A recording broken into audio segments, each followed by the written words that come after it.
We have been talking about nucleophilic addition reactions on aldehydes and ketones, what makes carbon of the carbonyl group electrophilic, and we emphasize on the fact that inductive withdrawal and resonance withdrawal make carbon of the carbonyl group electrophilic, and therefore it is susceptible to nucleophilic attack. We have also talked about the effect of electron withdrawing groups on the alpha carbon, that is the presence of electron withdrawing groups by inductive effects such as halogens enhances the electrophilicity of carbon of the carbonyl group in, for example, aldehydes and ketones. But a good question would be, what would be the difference, or what is the difference in reactivity between aldehydes and ketones in nucleophilic addition reactions? So let's see that. Let's draw a structure, a general structure for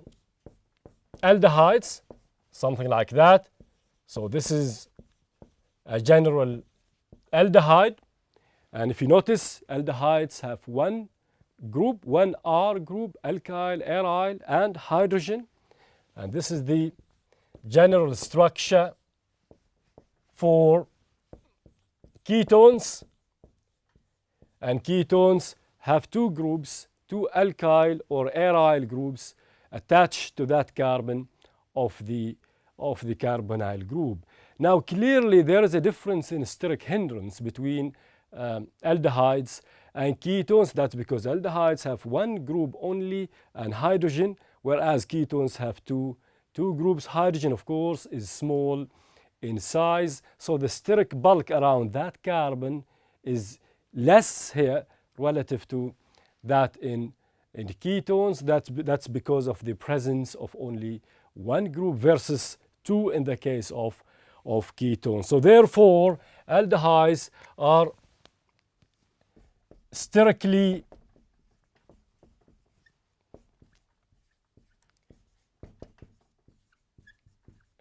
less hindered. If they are sterically less hindered, therefore they are more accessible by nucleophiles. Nucleophiles will definitely find it easier to attack aldehydes here than to attack ketones. So aldehydes are therefore more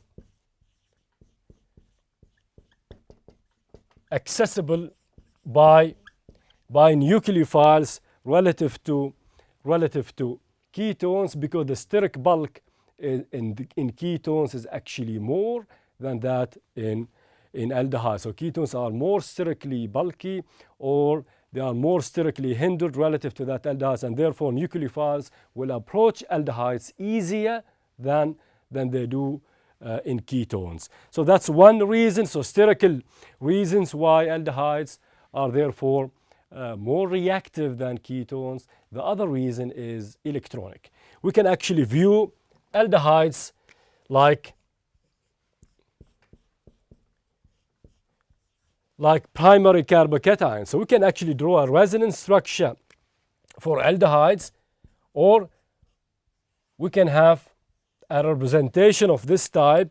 So this positive charge on carbon can be viewed as a carbocation. So this is like a primary carbocation because there's only one R in a way.